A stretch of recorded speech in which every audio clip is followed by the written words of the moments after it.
নমস্কার বন্ধুরা, আমি অ্যাস্ট্রোলজার সৌরভ। আপনাদের সবাইকে আমার চ্যানেলে স্বাগত জানাচ্ছি। আজকে যে বিষয়টা নিয়ে আমরা আলোচনা করব সেটা হচ্ছে তুলা লগ্ন বা তুলা রাশি সেপ্টেম্বর মাস 2024-এর রাশিফল মানে কেমন যেতে চলেছে সেটা নিয়ে আমরা আজকে আলোচনা করব। দেখুন, বড় বড় গ্রহ যেগুলো আছে যেমন শনি, বৃহস্পতি, তারপর রাহু, কেতু ছায়াগ্রহ হলো, এদের টাইমিং বা পিরিয়ড অনেকদিন ধরে এরা চলে। এরা যেরকম চলছে সেরকম চলবে, এদের রেজাল্ট আপনারা যেরকম পাচ্ছেন সেরকম পাবেন। বৃহস্পতি আপনার অষ্টমভাবে অবস্থান করে আছে।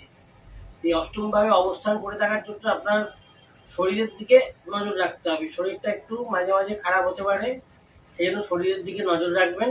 এবং যেটা করবেন সেটা হচ্ছে হলো বৃহস্পতিবার দেখে আপনি ইয়েলো কালারের, হলুদ কালারের যে কোনো জিনিস আপনি দান করতে পারেন। এই মন্দিরে গিয়ে দান করতে পারেন ঠাকুরমশাইকে, যেমন কলা, হলুদ ধুতি, এসব জিনিস আপনি বৃহস্পতিবার করে দান করলে আপনার যে নেগেটিভ এফেক্ট বৃহস্পতির এই অষ্টমভাবে রয়েছে বলে সেটা কেটে যাবে। আর হচ্ছে হলো গিয়ে রাহু আপনার অবস্থান করে আছে ষষ্ঠভাবে, খুব ভালোভাবে রয়েছে এই জায়গায়। মানে রাহু এখানে থাকায় আপনার যদি কোনো ঝামেলা অশান্তি, আপনার যদি কোনো কোর্ট কেস হয়ে থাকে সেখান থেকে আপনি বেরিয়ে আসার সুযোগ তৈরি করে দেবে এই রাহুদের। এই রাহু আপনার জন্য খুবই ভালো, মানে একটা পজিটিভ গ্রহ হিসাবে কাজ করছে 6th হাউসে অবস্থান করে। এবং আপনাকে মানে যে কোনো প্রবলেম থেকে, বিশেষ করে এই কোর্ট কেস বা লিটিগেশন বা কোনো ধার ঝামেলা, ধার নিয়েছেন সেখান থেকে আটকে যাচ্ছেন, এইসব জায়গা থেকে বেরিয়ে আসার জন্য রাহু আপনাকে খুব ভালোভাবে হেল্প করবে। শনি পঞ্চম ঘরে অবস্থান করে আছে, নিজের ঘরে অবস্থান করে আছে কুম্ভ রাশিতে। এবং শনি আপনাকে মানে আপনার বাচ্চা হওয়ার একটা সুযোগ তৈরি করে দেবে, মানে চাইল্ড হওয়ার সুযোগ আছে। তার সাথে সাথে আপনি যে পড়াশুনো করছেন বা কাজ করছেন সেই কাজে উন্নতি হওয়ার সুযোগ তৈরি করে দেবে। আপনাকে এখানে বসে কনসালটেন্সি কোনো যদি আপনি কাজ করে থাকেন সেই কাজে ডেভেলপমেন্ট করতে সাহায্য করবে। এবং শনিদেবের এই অবস্থান আপনার জন্য ভালো, আপনার সন্তানের জন্য খুব ভালো। এবার আমরা আসি দৈনিক রাশিফল কিরকম রেজাল্ট দেবে তুলা রাশির লোকেদের জন্য বা তুলা লগ্নের লোকেদের জন্য, জাতকদের জন্য। দৈনিক রাশিফলে আসি। দৈনিক রাশিফলে যেটা দেখতে পাচ্ছি 1, 2, 3, এই তিন দিন আপনার জন্য ভালো। চাকরিতে উন্নতি হবে, যারা চাকরি করেন তাতে উন্নতি হবে। এবং যারা রাজনীতি করেন রাজনীতিতেও আপনার এখানে দেখবেন উন্নতি হওয়ার যোগ তৈরি হচ্ছে। 4, 5, 6 এই 3 দিনে আপনাকে সাবধানে থাকতে হবে।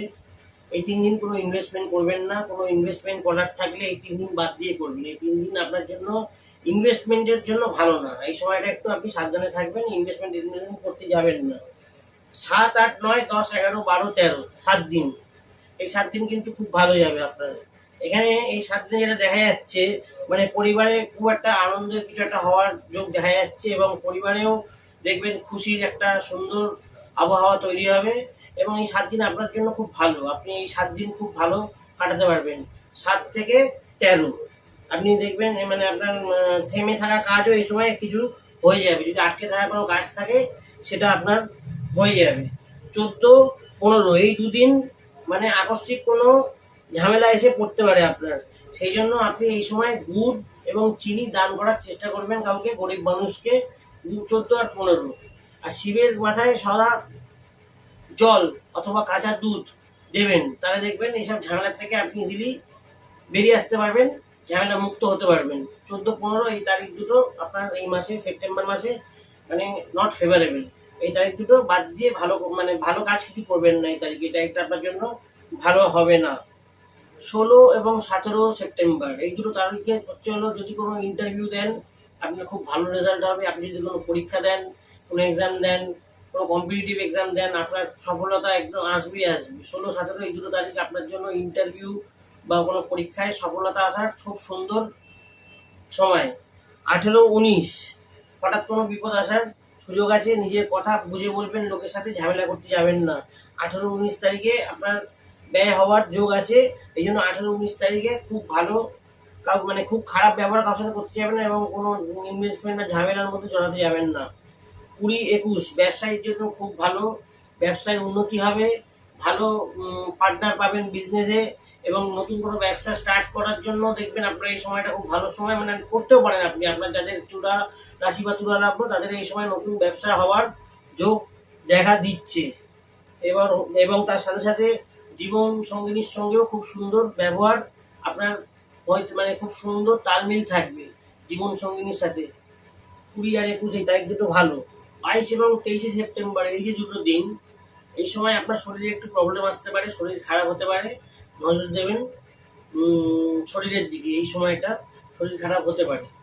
বাকি 24, 25, 26, 27, 28, 29, 30 এই যে 7 দিন আপনার হচ্ছে হলো খুব ভালো। এই টাইমটা আপনার থেমে থাকা কাজ যা আছে সব হয়ে যাওয়ার যোগ এই সময় আছে। যারা যা কাজ করেন, যারা চাকরি করেন, যারা ব্যবসা করেন, যারা রাজনীতি করেন, সব কিছুতে এই সময় উন্নতির যোগ আছে। এবং থেমে থাকা কাজ যা আছে, থেমে থাকা আটকে থাকা টাকা যা আছে, এই সময় ফিরে পাওয়ার যোগ তৈরি হচ্ছে। মানে লাস্ট 7 দিন একদম দারুণ। এবং মাঝে যে বলেছি 7 থেকে 13 এই টাইমটাও খুব ভালো। বাকি দিনগুলো যেরকম যেরকম বলেছি পরীক্ষার সময়, মানে 17, 18 হচ্ছিল, 16, 17 এই দুটো হচ্ছে ইন্টারভিউ পরীক্ষার জন্য দারুণ টাইম। এবং তার সাথে সাথে যেগুলো বলেছি সেগুলো হচ্ছে হলো আপনার এই তুলা রাশি বা তুলা লগ্নের লোকেদের জন্য একদম মিলবে। আপনারা কমেন্টস করবেন, ঠিক আছে, যে কীরকম লাগলো আপনাদের এই ভিডিওটা। এবং যদি মেলে আপনারা কমেন্টস করবেন। আপনারা যে রাশিফলটা আজকে দেখলেন সেটা হচ্ছে হলো গোচরের রাশিফল। এটা হচ্ছে হলো অ্যাকুরেট হয় যখন বার্থ চার্ট আমরা পাই হাতে, কোনো পার্সোনাল বার্থ চার্ট, মানে কারোর বার্থ চার্ট সে আমায় দিল, সেটা দেখে যখন আমরা গোচর মেলাই তখন তার রেজাল্ট মানে একদম 100-এ 100% পুরো মিলিয়ে বলা যেতে পারে। যদি আপনারা পার্সোনাল কনসালটেশন কোনোভাবে নিতে চান, আপনারা আমার সাথে যোগাযোগ করতে পারেন। আমার নাম্বার দেওয়া রয়েছে, আপনারা এসে আমার চেম্বারে আমার সাথে যোগাযোগ করতে পারেন, অথবা হোয়াটসঅ্যাপে যোগাযোগ করে অনলাইনেও কনসালটেশন নিতে পারেন। তাহলে ভিডিওটা আজকে এখানে শেষ করছি। নমস্কার, আমার দেখা হবে।